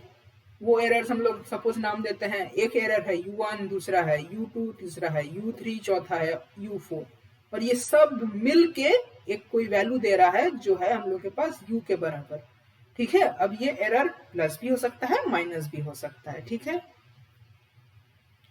मतलब ये हर एक जो ये वैल्यू है ना, ये U के समान है। तो ये जो टोटल एक मेजर देगा वो एक कुछ U के ही कुछ टर्म्स में देगा। चलिए, to give an overall error we will assume that each error has an equal probability, मतलब ये हर एरर का इक्वल प्रोबेबिलिटी है, ठीक है, equal probability of occurring and that each can cause final results to be high और low. चलिए अब हम लोग इसमें कुछ पॉसिबिलिटीज देख लेते हैं। देखिए यदि हम लोग को वैल्यू चाहिए +4U, तो वो कैसे पॉसिबल हो सकता है, एक ही तरीका है ना पॉसिबल होने का कि सारे को प्लस होना है, सारे प्लस होंगे, वो एक ही कॉम्बिनेशन पॉसिबल है, ठीक है। अब देखिए यदि हम लोग को वैल्यू चाहिए 2U, अब आप सोचेंगे कि 3U कहाँ गया, 3U आएगा नहीं, आप कैलकुलेट करके देख सकते हैं, ठीक है, क्योंकि कोई एक माइनस करेंगे तो ये 2 डिक्रीज कर जाएगा, तो 3u आएगा नहीं 2u आएगा। तो 2u हम लोग कैसे कर सकते हैं, किसी भी एक को हम लोग माइनस कर सकते हैं। तो उसमें 4 है ना, u1 से u4, तो हर एक बार करके माइनस होगा। एक बार minus u1, minus u2, minus u3, minus u4 करके आपके पास 4 पॉसिबिलिटीज आएंगे। नेक्स्ट यदि हम लोग को 0 का वैल्यू लाना है ना, तो उसमें आपको 6 पॉसिबिलिटीज मिलेंगे। उसमें क्या होगा कि 2 को आपको माइनस करना है और 2 प्लस रहेंगे। फिर उसी तरीके से आपको -2u लाना है, तो उसमें आपका 3 माइनस रहेंगे। उसका नंबर ऑफ पॉसिबिलिटीज आप निकालेंगे तो 4 आएगा। -4u करना है तो आपको उसमें चारों को माइनस होना पड़ेगा ना, तो उसका पॉसिबिलिटी एक ही पॉसिबल आएगा। तो जब आप ये 1 + 4 + 6 + 4 + 1 करेंगे तो इसका वैल्यू कितना आएगा, 16। तो इसीलिए हम लोग यहाँ पर ये नीचे जो देख रहे हैं आप 16 लिखे हैं, ठीक है। तो ये क्या होगा, इसका रिलेटिव फ्रीक्वेंसी।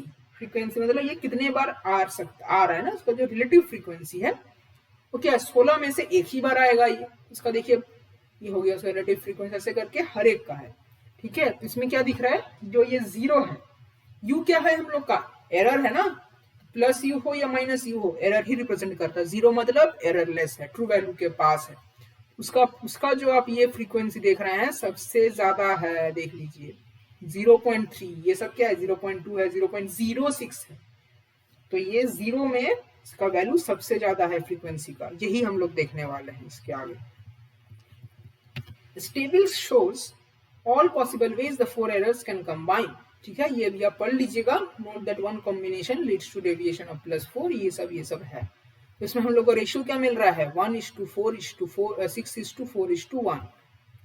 तो यदि ये हम लोग एक ग्राफ करेंगे ना, तो वो जो एक वैल्यू आ रहा था उसका रिलेटिव फ्रीक्वेंसी का, उससे आप मैच करने का कोशिश कीजिएगा। तो जो 0 एरर है, मतलब ट्रू वैल्यू के पास है, उसमें देखिए इसका फ्रीक्वेंसी सबसे ज्यादा है।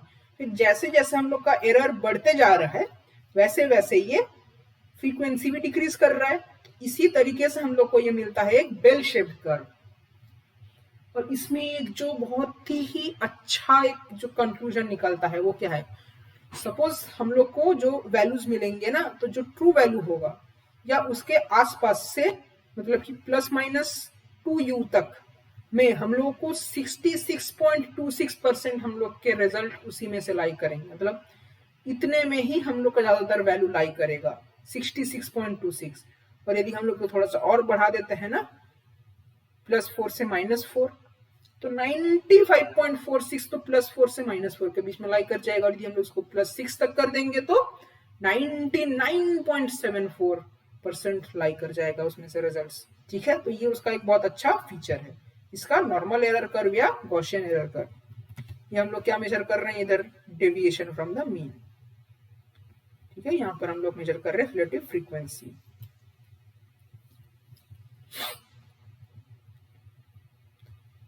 A normal error curve क्या होता है, देख लीजिए उसकी definition. It is a curve that shows symmetrical distribution of data around the mean of a finite set of data. इसमें देखिए फाइनाइट सेट ऑफ डेटा है ना, कुछ ही वैल्यूज है हम लोग के पास, ऐसा नहीं कि इनफाइनाइट वैल्यूज है। और ये क्या है, सिमेट्रिकल है।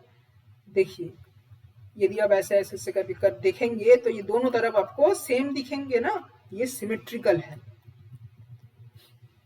इसका ये फॉर्मूला देख लीजिएगा, इसी फॉर्मूला से भी कई बार क्वेश्चन आया है, हूबहू ये फॉर्मूला यूज किया गया है। इसी में से क्वेश्चन पूछ दिया कि यहाँ पर क्या रहेगा, यहाँ पर क्या, इसका फॉर्मूला क्या है, ऐसे ऐसे क्वेश्चन आए हैं, ठीक है। तो ये फॉर्मूला में कुछ नहीं है, जो सिग्मा है स्टैंडर्ड डेविएशन है, म्यू क्या है इसका पॉपुलेशन का मीन है। इनफाइनाइट में ना म्यू यूज करते हैं हम लोग। वाई क्या है, पाई वगैरह तो आप लोग समझ रहे हैं। वाई क्या है, relative frequency with which random sampling of infinite population will bring to hand a particular value of x। y क्या है, इसका relative frequency है, ठीक है। तो ये जो हम लोग को वैल्यूज मिल रहे हैं y के मिल रहे हैं। Properties of normal error curve, इसमें से भी आपको शायद कोई ऐसे क्वेश्चन मिल सकते हैं इसका पॉइंट से। इसमें देखिए, mean occurs at central point of maximum frequency। the mean at the central point of maximum frequency मतलब बोल रहे हैं कि जो ये कर्व है ना, तो इसमें जो मीन है, ठीक है, जो 0 मीन, उसका फ्रीक्वेंसी मैक्सिमम है। ठीक है, ये हो गया पहला feature. Next, there is symmetrical distribution, तो इसमें सिमेट्रिकल डिस्ट्रीब्यूशन है बता दिया हूं, और जो positive and negative deviation about the maximum, मतलब जो इसमें पॉजिटिव डेविएशन भी हो रहे हैं और नेगेटिव डेविएशन भी हो रहा है ना, बीच में जीरो है, इधर प्लस यू है, इधर माइनस यू है। There is an exponential decrease in frequency as magnitude of the deviation increase, जैसे जैसे इसका जो डेविएशन है वो इंक्रीज कर रहे हैं, उसमें एक डिक्रीज आ रहा है ना कर्व में, तो ये जो डिक्रीज है, ये जो डिक्रीज है, ये क्या है, एक्सपोनेंशियल है। ये एक्सपोनेंशियल क्यों है, इसका जो फॉर्मूला में ही देख लीजिए, ई है, तो इसलिए एक्सपोनेंशियल डिक्रीज हो गया। ठीक है, the small uncertainties are observed much more often than very large one, मतलब बोल रहे हैं कि ये यदि इसका डेविएशन जीरो है तो एकदम ट्रू है, ट्रू वैल्यू के पास होगा। यदि इसका +2 है और यदि +6 है, +6 मतलब कि इसका डेविएशन बहुत ज्यादा है, लेकिन +2 मतलब क्या, थोड़ा सा डेविएशन है। तो ये बोल रहे हैं कि जो मैक्सिमम जो हम लोग को रिजल्ट्स मिलेंगे वो स्मॉल डेविएशन के ही आसपास, मतलब स्मॉल डेविएशन के रेंज में ही हम लोग को मैक्सिमम जो मतलब कि वैल्यूज मिल जाएंगे। फिर हम लोग यदि जो डेविएशन को थोड़ा और बढ़ाएंगे तो और ज्यादा वैल्यूज मिलेंगे, लेकिन जो अधिकतर वैल्यूज हम लोग को इसी में से मिल जाएंगे। नेक्स्ट आ रहे हैं हम लोग, criteria for rejection of an observation. देखिए, ये बहुत ज्यादा उतना इंपॉर्टेंट नहीं है, आपको पढ़ना है पढ़ लीजिएगा, बहुत कुछ खास है इधर एग्जाम पॉइंट ऑफ व्यू से उतना इंपॉर्टेंट, ये वाला जो ये दो ये टाइप के हैं उतना इंपॉर्टेंट नहीं है।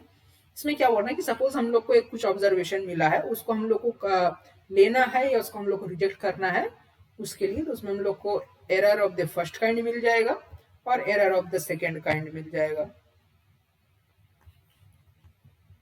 Next, rules based on average deviation. Two rules used by chemists for years were called the 2.5D and 4D. To apply the rule, one has to first calculate the mean average deviation of the suspected result and mean of the good ones from the mean of the good ones. ये है Q test. Q test थोड़ा सा interesting है, ये देख लीजिएगा।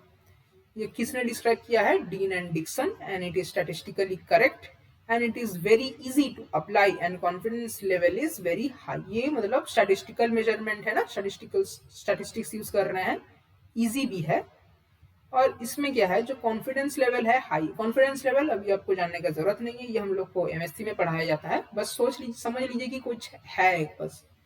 it indicates, ठीक है, it indicates that the suspected result was indeed subject to some special error। यदि हम लोग के जो वैल्यू है उसमें यदि कुछ एरर है या फिर हम लोग उसको डिस्कार्ड करना है तो वो कैसे दिखेंगे, क्यू वैल्यू हम लोग को बताएगा। Errors of the first kind can be avoided, और इससे जो हम लोग को रिजल्ट मिलेंगे वो एक्सेप्टेड रिजल्ट्स होंगे, मतलब वो वैल्यूज एक्सेप्टेड होंगे। क्यू टेस्ट हम लोग अप्लाई कैसे करेंगे, सबसे पहले तो हम लोग उसका रेंज निकालना है। रेंज कैसे निकालेंगे, याद है, मैक्सिमम माइनस मिनिमम, ये होता है रेंज ना। Find the difference between the suspected value and it's nearest neighbour. पहले हम लोगों ने उसका रेंज निकाल दिया, फिर जो हम लोग को जिस वैल्यू को हम लोग को चेक करना है ना, जो सस्पेक्टेड वैल्यू है, ठीक है, कि वो हम लोग को लेना है या नहीं लेना है, तो उसका और उसके आसपास का जो एक वैल्यू होगा, नियरेस्ट नेबर, जो सबसे उससे नजदीकी वैल्यू होगा, उसका डिफरेंस देखना है। फिर ये divide the difference obtain in step 2 by the range. तो क्या करना है, यहाँ से एक हम लोग को कुछ वैल्यू मिलेगा x और इसका रेंज सपोज कीजिए है y, तो हम लोग को क्या करना है, x by y करेंगे तो हम लोग को मिलेगा z, कुछ ना कुछ एक वैल्यू मिल रहा है ना। तो to obtain the rejection coefficient q, तो ये हम लोग का आ जाएगा q, ये है q कैलकुलेटेड। फिर हम लोग को एक टेबल देखना पड़ेगा, q टेबल, उसमें से हम लोग को मिलेगा q table। If the computed value of q is greater than value in the table, the result is discarded। देखिए, इसमें ध्यान दीजिए, यदि जो q कैलकुलेटेड है वो ग्रेटर देन q टैब है, q टेबल है, तो उसको हम लोग को डिस्कार्ड कर देना है। और यदि ये जो Q कैलकुलेटेड है ये Q टैब से लेस है, तब हम लोग इसको एक्सेप्ट करेंगे। That it was indeed subjected to some factor, यदि हम लोग डिस्कार्ड कर देंगे मतलब इसमें कुछ तो गड़बड़ था, ठीक है, कुछ तो गड़बड़ है। ये आपका Q टैबुलेटेड का ये आपको वैल्यू मिल जाएगा, ये 90%, ये 90% कॉन्फिडेंस लेवल है, इस पर ध्यान देने का जरूरत नहीं है, बस ये ध्यान दीजिएगा कि ये Q टैबुलेटेड का वैल्यू है ये सब, ये नंबर ऑफ ऑब्जर्वेशंस में, ठीक है। सपोज कीजिए कि आपको 3 ऑब्जर्वेशन है, उसमें आपको Q एक कैलकुलेटेड कुछ मिलेगा, तो फिर Q टैबुलेटेड आपको यहाँ से उसका कंपेयर कर देना है। वही है, देख लीजिए इसमें यदि ये ज्यादा होगा तो डिस्कार्ड कर देंगे, यदि ये लेस देन इक्वल टू हुआ तो हम लोग उसको, सॉरी, यदि ये ज्यादा हुआ तो नॉट डिस्कार्ड करेंगे, लेस देन इक्वल टू हुआ तो डिस्कार्ड कर देंगे, ठीक है।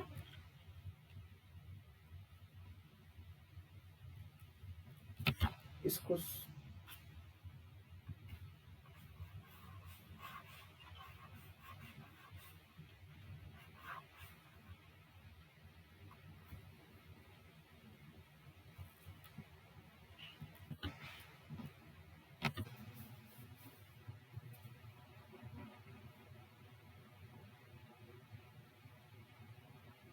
अब देखिए, Q test indicates retention, reports the median of all the set rather than a mean. The median has advantage of allowing inclusion of all data in a set without under influence from an outline value, ठीक है। अब देखिए इसका Q test का एक numerical एक solve कर लेते हैं। देखिए 5 मेजरमेंट्स हुए हैं, ठीक है, उसमें से देखिए देख लीजिए वैल्यूज ये सब, ठीक है। तो इसको हम लोग को पहले अरेंज करके करना पड़ेगा ना, यदि एग्जाम में आ गया तो। इसमें मैक्सिमम कौन सा है 2.30, मिनिमम कौन सा है 2.15, तो इन दोनों को माइनस करेंगे, हम लोग को रेंज मिल गया।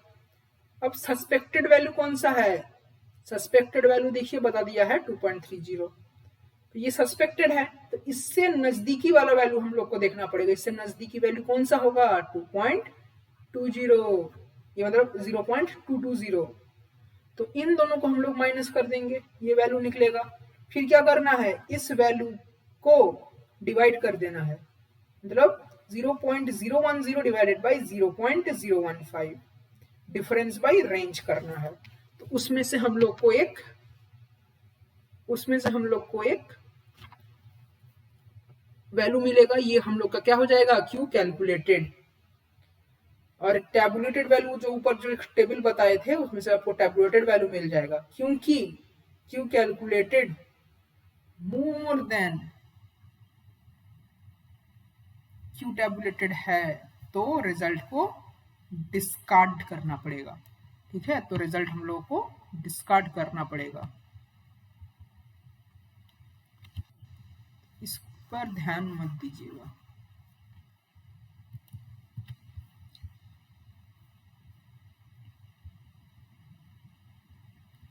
नेक्स्ट हम लोग आते हैं method of minimising error.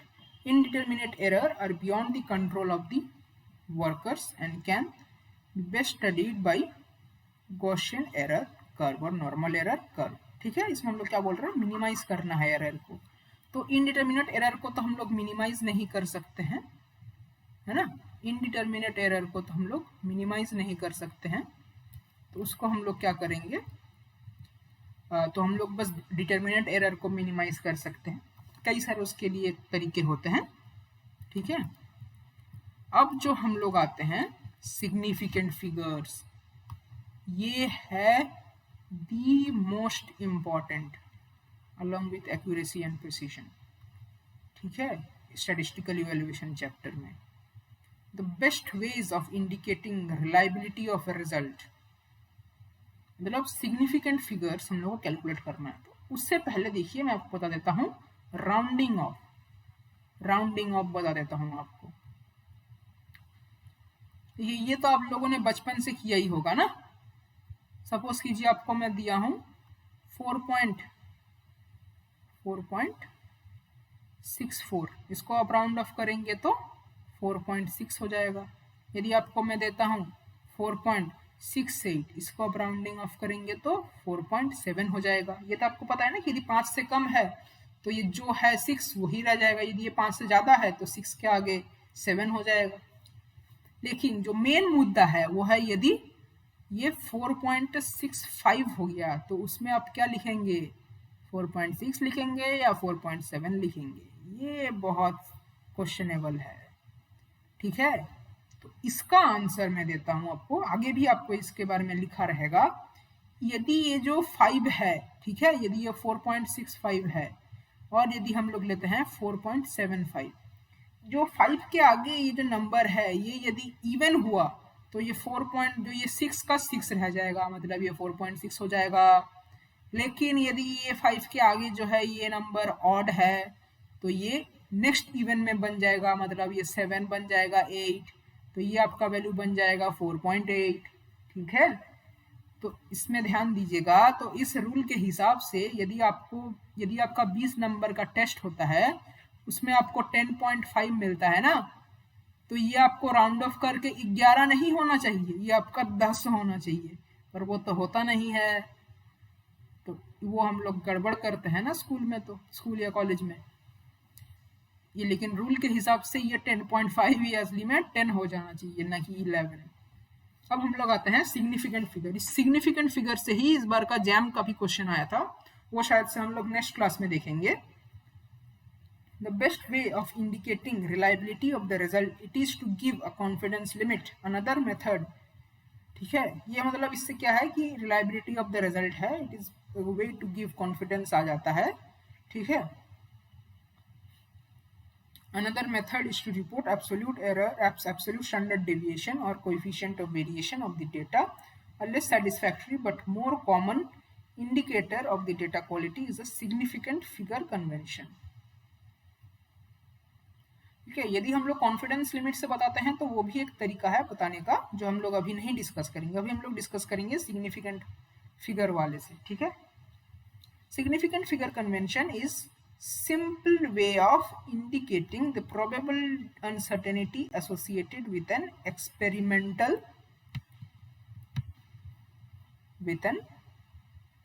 experimental measurement by rounding the result so that it contains only significant figures. Significant figure क्या होता है? It is a number. In a significant figures in a number are all of the certain digits plus the first uncertain digits. इसके बारे में भी हम लोग बात करने वाले हैं। सपोज कीजिए आपको टाइट्रेशन करना है, टाइट्रेशन में आपको वैल्यू मिल रहा है 7.5, 7.6, 7.3, तो इसमें आप क्या देखना है, ये 7 तो हमेशा कांस्टेंट है, तो ये आपका हो गया सर्टेन डिजिट। ये 5, 6, 3, तो ये वाला जो प्लेस में जो भी नंबर आएगा ये आपका अनसर्टेन डिजिट है। सिग्निफिकेंट फिगर यदि आपको निकालना है इसका, तो इस certain digit plus uncertain digit, तो इसमें कितने सिग्निफिकेंट फिगर होंगे? 2 हो जाएंगे ना, एक सर्टेन डिजिट है, एक अनसर्टेन डिजिट है। तो यदि आपको ये 30.24 ml है तो इसमें आपको सिग्निफिकेंट फिगर क्या होगा? ये जो तीनों है ना ये सर्टेन डिजिट है, बस ये लास्ट वाला ये अनसर्टेन डिजिट है, तो उसका सिग्निफिकेंट नंबर हो जाएगा 4। नेक्स्ट हम लोग देखते हैं कि इसमें ना ये जो 0 है ये कब काउंट करना है, कब नहीं काउंट करना है, इसमें ना बहुत कंफ्यूजिंग रहता है। इस बार जैम का भी क्वेश्चन कुछ इसी तरीके से आया था, करवाएंगे वो भी आपको। The digit 0 may or may not be significant figure depending upon its location on a number. 0 surrounded by other digits is always significant. Suppose कीजिए एक 0 है, इसके आगे भी कोई नंबर है, मतलब इसके इस तरफ भी नंबर है, उस तरफ भी नंबर है, तब ये 0 को हम लोग को काउंट करना है डेफिनेटली। और zeros that only locate decimal point are not significant. यदि सपोज कीजिए हम लोग ने ये लिख दिया 0.023, ये जीरोस सिग्निफिकेंट नहीं है, पर यदि हम लोगों ने ये लिखा 0.0230 तो ये 0 सिग्निफिकेंट है, ये याद रख लीजिएगा। इसीलिए ना ये कंफ्यूजन को दूर करने के लिए कि इसमें इन दोनों 0 को काउंट करना है नहीं करना है, इसको हम लोग को हमेशा साइंटिफिक नोटेशन में लिखना चाहिए, जैसे 2.30 इंटू 10⁻⁻²। तब ये देखिएगा ये दोनों आपका सर्टेन डिजिट है, ये आपका अनसर्टेन डिजिट है, तो सिग्निफिकेंट फिगर 3 आ जाएगा। ठीक है, तो ध्यान से सुनिएगा, सिग्निफिकेंट फिगर बहुत इंपॉर्टेंट है। तो इसी को ये 30.24 ml है, इसी को यदि हम लोग ऐसे लीटर में लिख देंगे तो नंबर ऑफ सिग्निफिकेंट फिगर तो सेम ही रहेगा ना, जो मैं आपको बताया था, ये सेम रहेंगे। ये देखना, इसीलिए सबसे बेस्ट है कि हम लोग इसको साइंटिफिक नोटेशन में कर देंगे। टर्मिनल और फाइनल जीरोस में और मे नॉट बी सिग्निफिकेंट, तो कब सिग्निफिकेंट होगा कब नहीं होगा मैंने बता दिया। ठीक है, if the volume of a beaker is expressed as 2.0 litre, यदि हम लोग को वॉल्यूम दिख रहा है 2.0 लीटर, तो ये जो जीरो है ना, ये बोल रहा है कि volume is known to a few tenths of a litre, so both the 2 and the 0 become confusing। इसमें क्या है, जैसे ये 2.0 है तो ये 2.1 भी हो सकता है, 2.2 भी हो सकता है, तो ये वाला अनसर्टेन डिजिट है, लेकिन हम लोग इसको कभी भी 2.11 नहीं बोल सकते हैं, बिकॉज इसका ये बीकर का ये लिमिट ही इसका है 2.0, मतलब ये फर्स्ट डेसिमल पॉइंट तक ही इसका लिमिट है।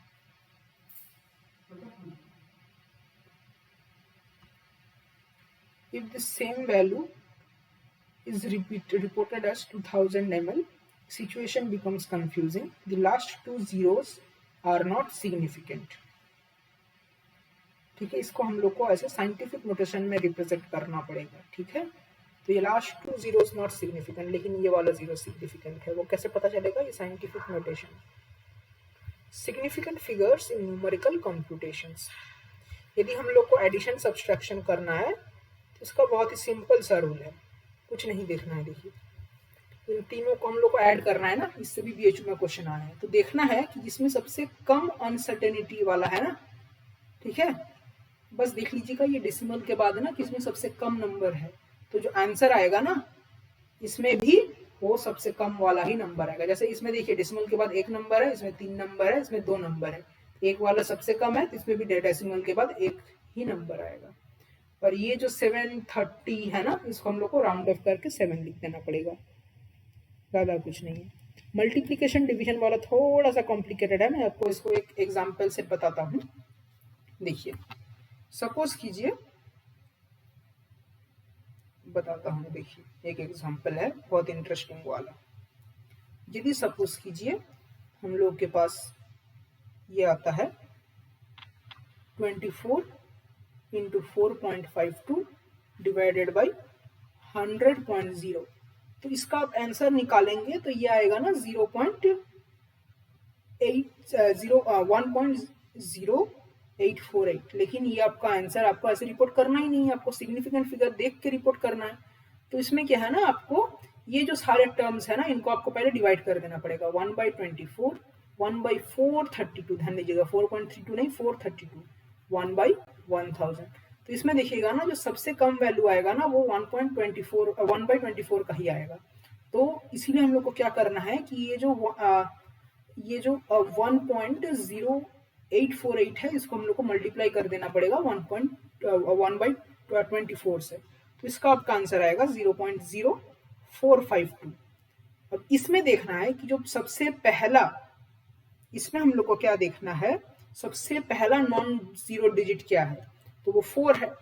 वो 4 कौन से प्लेस तक आ रहा है, ये first decimal place, second decimal place में आ रहा है ना, तो ये जो आंसर है इसको भी हम लोग को 2 डेसिमल प्लेसेस तक राउंड ऑफ करना पड़ेगा, तो ये आंसर क्या आ जाएगा 1.08 आ जाएगा। तो ये थोड़ा सा कॉम्प्लिकेटेड होता है multiplication and division.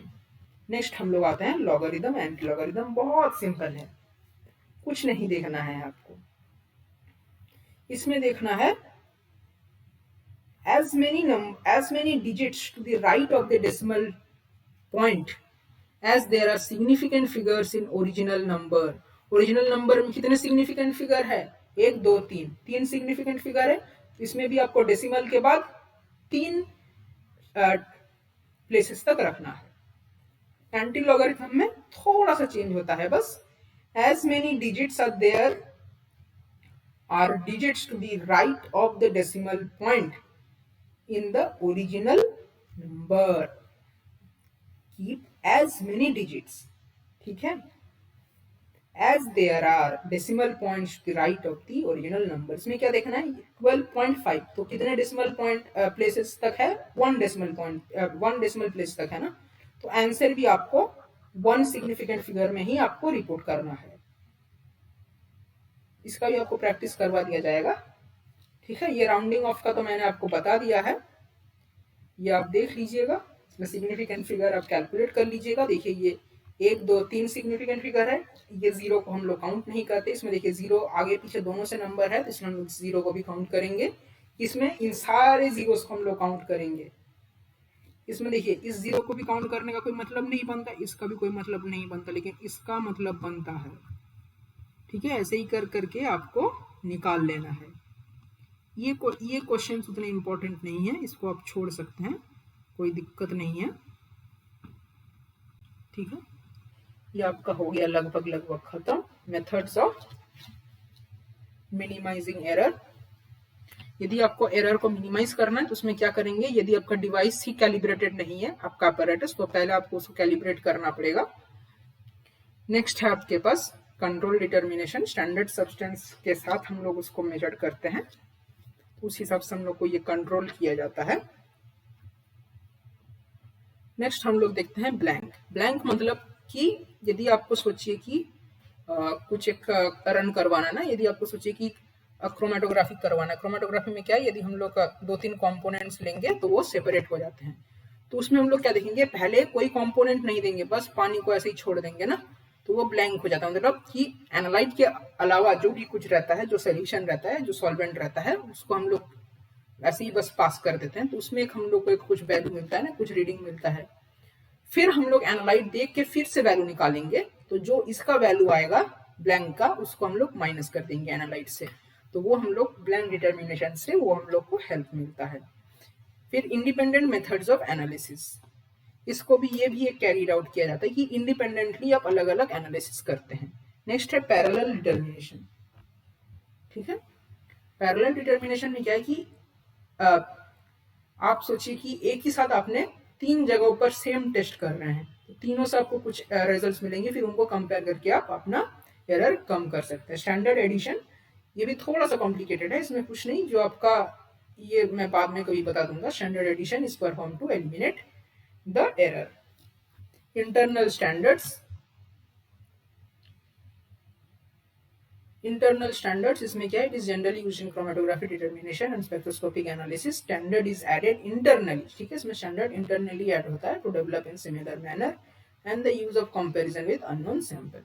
Next propagation of error, ये भी उतना इम्पोर्टेंट है नहीं, प्रोपगेशन ऑफ एरर, ये आप लोग एक बार पढ़ लीजिएगा, यदि कोई डाउट लगता है तो पूछ लीजिएगा, कोई दिक्कत नहीं है। ये सब उतने इम्पोर्टेंट नहीं है, क्योंकि इससे उतना क्वेश्चंस आते नहीं है, इसलिए मैं ये नहीं बता रहा हूँ। यदि आपको दिक्कत होता है तो आप पूछ लीजिएगा, मैं बता दूंगा, फिर ज्यादा कुछ है नहीं, ठीक है, इसलिए मैं इसे छोड़ रहा हूँ यहाँ पर। हाँ, ये वाला थोड़ा सा देख लीजिएगा कि ये स्टैंडर्ड डेविएशन के साथ ये कैसे ये बिहेव करते हैं, है ना। यदि एडिशन सब्सट्रैक्शन हुआ तो स्टैंडर्ड डेविएशन वगैरह भी एडिशन सब्सट्रैक्शन हो जाएंगे, और यदि मल्टीप्लिकेशन डिवीजन हुआ तो ऐसा ये स्टेप्स फॉलो करेंगे। अब हम लोग बढ़ते हैं ना अपने प्रीवियस ईयर क्वेश्चन में, फिर आपको एकदम सब कुछ समराइज करके भी बता दूंगा। ये तो पहले चलिए सबसे पहले समराइज कर लेते हैं। तो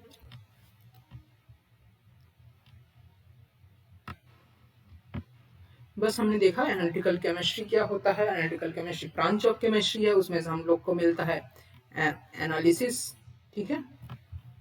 एनालिटिकल केमिस्ट्री क्या होता है, ब्रांच ऑफ केमिस्ट्री, उसमें से हम लोग एनालिसिस मिलता है। एनालिसिस 2 तरीके के हो सकते हैं, क्वालिटेटिव एंड क्वांटिटेटिव। क्वालिटेटिव में बस हम लोग उसका प्रेजेंस चेक करते हैं, क्वांटिटेटिव में हम लोग उसका मेजरमेंट करते हैं। फिर उसमें से ये 6 स्टेप्स हैं, हम लोग को देखना पड़ेगा ना, पहले प्रॉब्लम पता होना चाहिए, फिर उसका सैंपल कलेक्ट करना चाहिए, फिर उसका अप्रोप्रिएट मेथड पता करना चाहिए, उसमें से हम लोग को इम्प्योरिटीज हटाना पड़ेगा, फिर जो मेजरमेंट करना है वो परफॉर्म करना पड़ेगा, फिर हम लोग उसका रिजल्ट वगैरह रिपोर्ट करना पड़ेगा। फिर हम लोग देखने लगे एक्यूरेसी। एक्यूरेसी क्या होता है, ये क्लोजनेस बताता है, मतलब जो हम लोग का मेजर्ड वैल्यू है वो कितना क्लोज है एक्सपेरिमेंटल वैल्यू से, वो हम लोग को बताता है एक्यूरेसी। नेक्स्ट प्रिसिशन क्या है कि जो हम लोग को बहुत सारे ऐसे वैल्यूज मिलेंगे ना, वो आपस में कितने क्लोज है, रिप्रोड्यूसिबिलिटी ऑफ द रिजल्ट्स। ठीक है, ये हो गया एक्यूरेसी एंड प्रिसिशन। प्रिसिशन में हम लोग standard deviation, variance, coefficient of variation वगैरह कैलकुलेट करते हैं। एरर क्या है, दोनों जो स्टैंडर्ड जो ट्रू वैल्यू और मेजर्ड वैल्यू का डिफरेंस होता है वो एरर होता है। उसमें डिटर्मिनेंट एरर होता है और इनडिटर्मिनेंट एरर होता है। डिटर्मिनेंट एरर मतलब जिस एरर को हम लोग उसका कोई कॉज बता सकते हैं कि इस कारण से एरर हुआ। इनडिटर्मिनेंट एरर मतलब क्या है, इस एरर का कोई हम लोग को कॉज पता नहीं कैसे हो गया, ये रैंडम एरर भी इसको बोलते हैं ना। और जो टोटल एरर होता है वो इन दोनों का सम होता है। अच्छा, इस वैल्यू का ये जो स्टेटमेंट भी मैंने आपको ये समझा दिया था ना, ऐसे कुछ ये एम वगैरह का जो ये दिखा के, ये precise not accurate, accurate but not precise ऐसे करके तो मैं बता दिया था। नेक्स्ट हम लोग देखेंगे, देखिए जो डिटर्मिनेंट एरर होता है वो मेथोडिक हो सकता है, ऑपरेटिव हो सकता है, इंस्ट्रूमेंटल हो सकता है। मेथोडिक मतलब आपका मेथड में कुछ दिक्कत है, ऑपरेटिव मतलब आपका ऑपरेशन में दिक्कत है, इंस्ट्रूमेंटल मतलब इंस्ट्रूमेंट में कुछ डिफेक्ट है। या तो ये कांस्टेंट और प्रोपोर्शनल एरर में भी हम लोग बोल सकते हैं। कांस्टेंट एरर मतलब यदि हम लोग जो टाइट्रेंट जो हम लोग का सैंपल का साइज को इंक्रीज करेंगे तो वो एरर कांस्टेंट रहेगा। तो यदि हम लोग सैंपल साइज इंक्रीज करेंगे तो एरर का जो परसेंटेज है वो डिक्रीज कर जाएगा। प्रोपोर्शनल एरर में क्या है, जैसे जैसे हम लोग सैंपल साइज इंक्रीज करेंगे एरर भी इंक्रीज होगा। तो एब्सोल्यूट एरर तो इंक्रीज होगा लेकिन रिलेटिव एरर इंक्रीज नहीं होगा। ओके, फिर ये नॉर्मल एरर कर्व है, गॉसियन एरर कर्व इसको बोलते हैं। ठीक है, और ये कुछ फॉर्मूलाज है, relative error, mean error, absolute error वगैरह, ये सब प्रिसिशन का भी कुछ देख लेंगे। ठीक है, गॉसियन एरर कर्व में क्या बताया था कि वो सिमेट्रिकल होता है, उसका जो सेंटर पॉइंट है मतलब जो उसका मीन है उसमें इसका सबसे ज्यादा फ्रीक्वेंसी होता है और वो एक्सपोनेंशियली डिक्रीज करता रहता है। ये हो गया था हम लोग के पास गॉसियन एरर कर्व। ठीक है, उसको हम लोगों ने ऐसा ये बताया था। ठीक है, फिर हम लोग सिग्निफिकेंट फिगर्स देखने लगे कि राउंडिंग ऑफ का नियम देख रहे थे कि 5 से ज्यादा होगा तो अगले वैल्यू पर राउंड ऑफ कर देंगे, 5 से कम होगा तो उसी वैल्यू पर रखेंगे, और 5 ही रहेगा और 5 रहेगा तो यदि इवन नंबर रहेगा तो इवन हो जाएगा, इवन ही रहेगा मतलब वही वाला वैल्यू रहेगा, ऑड नंबर रहेगा तो उसके नेक्स्ट वाला इवन बन जाएगा। फिर ये सिग्निफिकेंट फिगर्स देख लिए थे। अब हम लोग कुछ प्रीवियस ईयर क्वेश्चंस जल्दी से कर लेते हैं।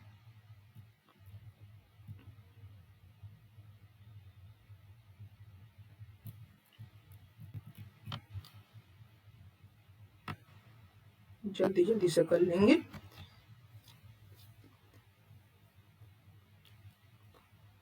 इसमें देखिए बता रहा है कि ए का मीन वैल्यू है इतना और बी का मीन वैल्यू है इतना। ठीक है, और जो ट्रू वैल्यू है वो इतना है। तो बी देखिए इसका डिफरेंस करिएगा तो आपको क्या दिखेगा, ये 0.04। ये तो फिर हम लोग ये प्रीवियस ईयर वाला ना नेक्स्ट क्लास में कर लेंगे, आज थोड़ा मेरा लैपटॉप का बैटरी डाउन हो गया है। ठीक है, तो मिलते हैं नेक्स्ट क्लास में, तब तक के लिए गुड बाय।